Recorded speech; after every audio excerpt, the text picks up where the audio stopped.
नमस्कार, कैसे हैं आप सब। आज एक सत्य घटना पर आधारित एक बहुत ही अच्छा प्रसंग आपके सामने प्रस्तुत करूंगा। आपका स्वागत है हमारे चैनल सत्य ही सनातन पर। वीडियो आगे शुरू करें इससे पहले आपसे अनुरोध कि आप हमारे इस चैनल को लाइक कीजिए, सब्सक्राइब कीजिए और शेयर कीजिए। रामायण अनकही अनसुनी में मैं कुछ ऐसा पात्र आपके समक्ष लेके आता हूँ या कुछ ऐसे प्रसंग लेके आता हूँ तो मुझे लगता है कि यह प्रसंग आपके समक्ष रखूँ। रिसर्च करके लाया गया रहता है, बहुत पढ़ करके लाता हूँ कि कौन सा ऐसा रोचक तथ्य आपके सामने रखूँ जिससे आपको अच्छा लगेगा। तो वीडियो के अंत तक बने रहें। एक बहुत ही अच्छा और सत्य घटना पर आधारित यह प्रसंग है। श्री अयोध्या जी में कनक भवन एवं हनुमानगढ़ी के बीच एक आश्रम है जिसे बड़ी जगह अथवा दशरथ महल के नाम से जाना जाता है। काफी पहले वहां एक संत रहा करते थे जिसका नाम था श्री राम प्रसाद जी। उस समय अयोध्या में इतनी भीड़ भाड़ नहीं होती थी, ज्यादा लोग आते भी नहीं थे। श्री राम प्रसाद जी ही उस भवन की बड़ी जगह की कर्ता धर्ता थे। वहां बड़ी जगह में मंदिर है जिसमें पत्नियों सहित चारों भाई श्री राम, श्री लक्ष्मण, श्री भरत एवं श्री शत्रुघ्न एवं हनुमान जी की सेवा होती है, क्योंकि सबके सब फक्कर संत थे, किसी के पास कुछ था ही नहीं।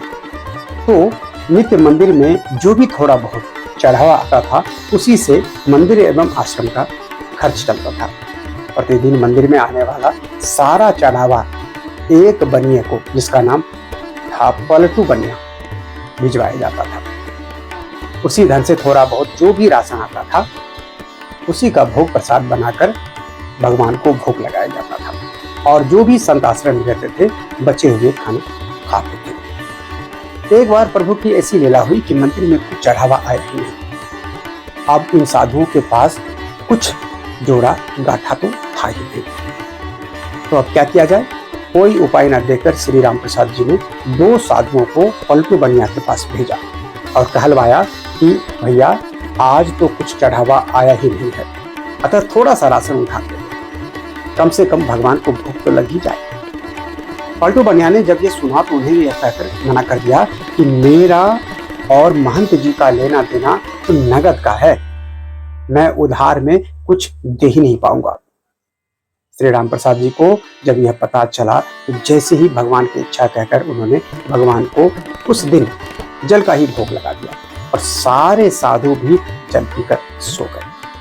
प्रभु की ऐसी परीक्षा थी कि रात्रि में भी जल का ही भोग लगा और सारे साधु भी जल पीकर भूखे ही सोए। वहां मंदिर में नियम था कि शयन कराते समय भगवान को एक बड़ा सुंदर पीताम्बर ओढ़ाया जाता था तथा शयन आरती के बाद ही श्री राम प्रसाद जी नित्य करीब 1 घंटा बैठकर भगवान को भजन सुनाते थे। पूरे दिन के भूखे राम प्रसाद जी बैठे बैठे भजन गाते रहे और नियमानुसार नियम पूरा करके सोने चले गए। धीरे धीरे करके रात बीतने लगी। करीब आधी रात को पलटू बनिया के घर का दरवाजा किसी ने खटखटाया तो बनिया घबरा गया कि इतनी रात को कौन आ गया है। जब आवाज सुनी तो पता चला कि कुछ बच्चे दरवाजे पर शोर मचा रहे हैं। अरे पलटू सेठ, अरे दरवाजा तो खोलो, पलटू जी, पलटू सेठ, दरवाजा तो खोलो भाई, दरवाजा तो खोलो। उसने हड़बड़ा कर खींचते हुए दरवाजा खोला। सोचा कि जरूर ये बच्चे शरारत कर रहे होंगे, अभी उनकी अच्छे से डांट लगाऊंगा और भगाऊंगा। जब उसने दरवाजा खोला तो देखता है कि 4 लड़के जिसकी अवस्था 12 वर्ष से भी कम होगी एक पीताम्बर ओढ़े खड़े हैं। वे चारों लड़के एक ही पीताम्बर ओढ़े थे। उसकी इतनी छवि मोहक थी, इतनी लुभावनी थी कि न चाहते हुए पलटू का सारा क्रोध प्रेम में परिवर्तित हो गया और वो आश्चर्य से पूछने लगा, बच्चों तुम हो कौन और इतनी रात को क्यों शोर मचा रहे हो, क्यों मेरी नींद खराब कर रहे हो? बिना कुछ कहे बच्चे घर में घुस आए और बोले, हमें राम प्रसाद बाबा ने भेजा है। ये जो पीताम्बर हम ओढ़े हैं इसका कोना खोलो, इसमें 1600 रुपया है, निकालो और गिनो। ये वो समय था जब आना और पैसा चलता था। 1600 उस समय बहुत बड़ी रकम हुआ करती थी। जल्दी जल्दी प्रभु ने उस पीताम्बर का कोना खोला तो उसमें सचमुच चांदी के 1600 सिक्के निकले। प्रश्न भरी दृष्टि से बनिया उन बच्चों की ओर देखने लगा। तब बच्चों ने कहा, 3 पैसों का राशन कल सुबह आश्रम भिजवा देना पलटू सेठ। अभी नहीं ले जा पाऊंगा, कल सुबह होते ही, कल भोर होते ही 3 पैसों का जो भी राशन है वो आश्रम में भिजवा देना। अब पलटू बनिया को थोड़ी शर्म आई। हाय, आज मैंने राशन नहीं दिया, लगता है महंत जी नाराज हो गए हैं, इसलिए रात में ही इतने सारे पैसा भिजवा दिया। पश्चाताप, संकोच और प्रेम के साथ उसने हाथ जोड़कर कहा, बच्चों, मेरी पूरी दुकान भी उठाकर मैं महंत जी को दे दूं तो भी ये पैसे ज्यादा ही बैठेंगे। इतने मूल्य का सामान देते देते तो मुझे पता नहीं कितना समय लग जाएगा। बच्चों ने कहा, हाँ हाँ ठीक है, आप एक साथ मत लीजिए, थोड़ा थोड़ा करके आप ये नित्य ही सुबह सुबह आश्रम भिजवा दिया कीजिएगा। आज के बाद कभी भी राशन के लिए मना मत कीजिएगा महंत जी को। पलटू बनिया तुम्हारे शर्म की जमीन में गड़ा जाए। वो फिर हाथ जोड़कर बोला, जैसी महंत जी की आज्ञा। इतना कहकर सुनकर वो बच्चे चले गए।